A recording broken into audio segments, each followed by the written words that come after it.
नमस्कार साथियों, स्वागत है आप सभी का आपके अपने YouTube channel Dhanraj short hand academy steno classes में। दोस्तों, आज का हमारा डिक्टेशन है राजस्थान हाई कोर्ट स्टेनोग्राफर भर्ती 2020 टेस्ट सीरीज लीगल डिक्टेशन, गति 80 शब्द प्रति मिनट। तो आइए स्टार्ट करते हैं आज की डिक्टेशन। CAA का एक साल सुस्त रहा सुप्रीम कोर्ट, विरोध के अधिकार के समर्थन में सक्रिय रहे हाई कोर्ट। जयपुर, दिनांक 22 दिसंबर 2020, गति 80 शब्द प्रति मिनट। तो आइए स्टार्ट करते हैं आज की डिक्टेशन 5 सेकंड बाद।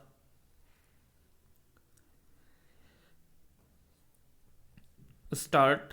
ठीक एक साल पहले 11 दिसंबर 2019 को संसद ने विवादास्पद नागरिकता संशोधन अधिनियम 2019 CAA पारित किया था।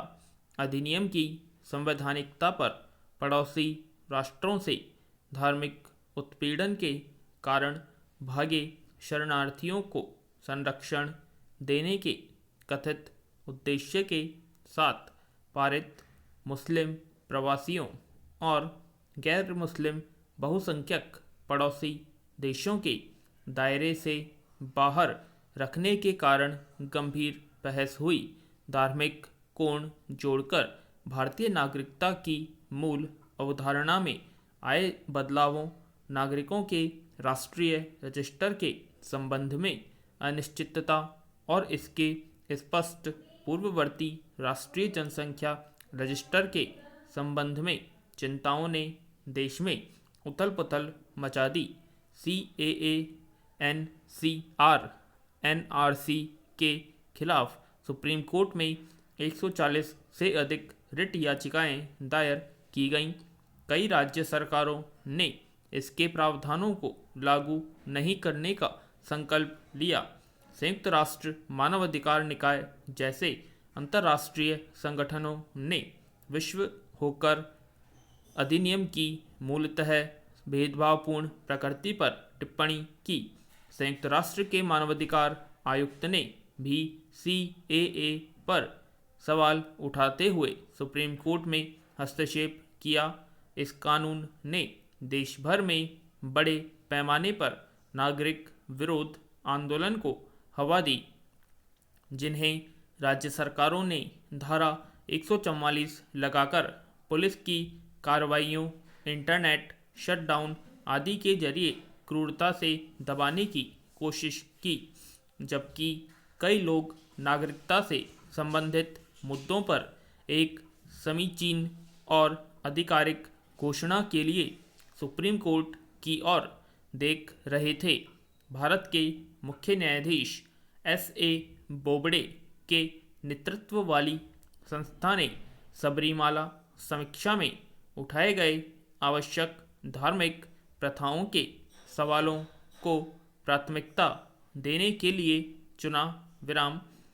फिर भी उच्च न्यायालय द्वारा 1 वर्ष की अवधि में पारित आदेशों के अवलोकन से यह परिवर्तित होता है कि उन्होंने प्रदर्शनकारियों के बुनियादी, मानवीय और मौलिक अधिकारों को बचाने के लिए सक्रिय दृष्टिकोण अपनाया है।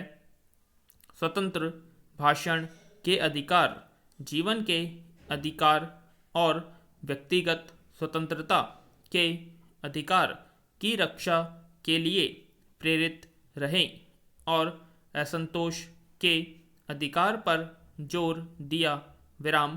पैरा।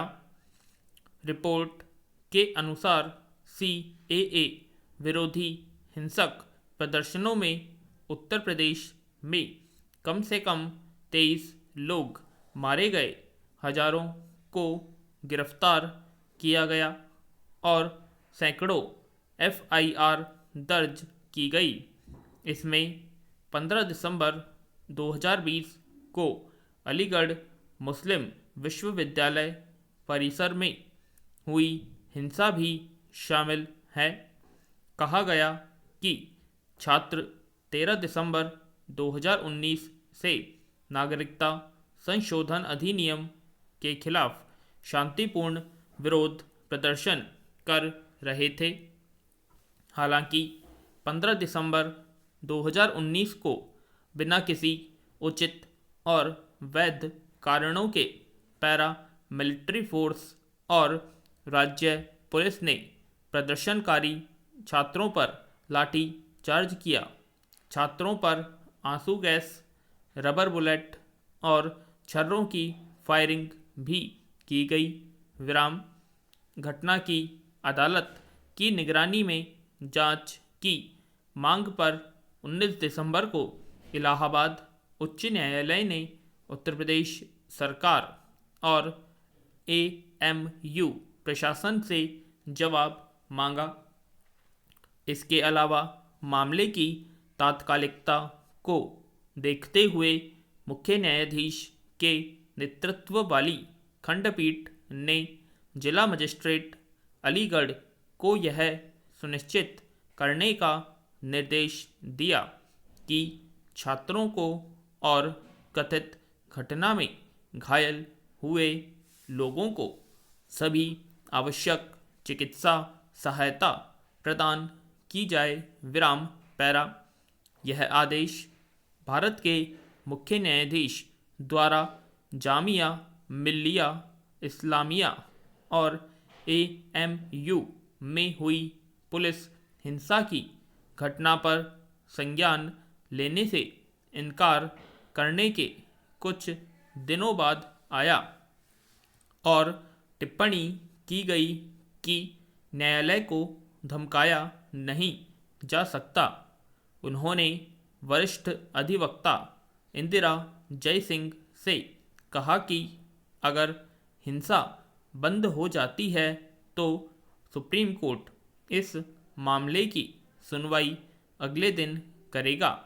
विडंबना यह है कि अगले दिन यानी 17 दिसंबर 2019 को सुप्रीम कोर्ट ने सभी पक्षों को उच्च न्यायालय का दरवाज़ा खटखटाने के लिए कहा। विराम क्योंकि यह उच्चतम न्यायालय द्वारा जांच की निगरानी करना संभव नहीं था क्योंकि घटनाएं पूरे देश में हुई थी। याचिकाकर्ताओं के लिए राहत यह थी इलाहाबाद उच्च न्यायालय ने कथित पुलिस ज्यादतियों का संज्ञान लिया और राष्ट्रीय मानवाधिकार आयोग को 5 सप्ताह के भीतर मामले की जांच करने का निर्देश दिया।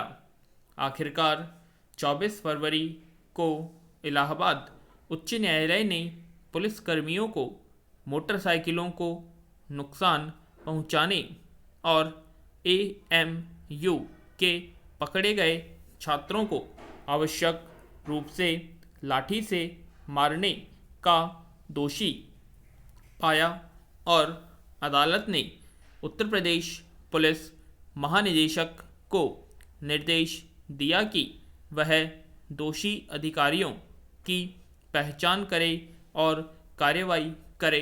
पूर्णविराम। तो दोस्तों ये थी हमारी आज की राजस्थान हाईकोर्ट की स्टेनोग्राफर डिक्टेशन। आशा करते हैं आप सभी को ये डिक्टेशन पसंद आई होगी, तो प्लीज़ कमेंट बॉक्स में कमेंट करें और अभी तक आपने हमारे चैनल को सब्सक्राइब नहीं किया सब्सक्राइब करें और वीडियो को लाइक और शेयर करना ना भूलें। धन्यवाद।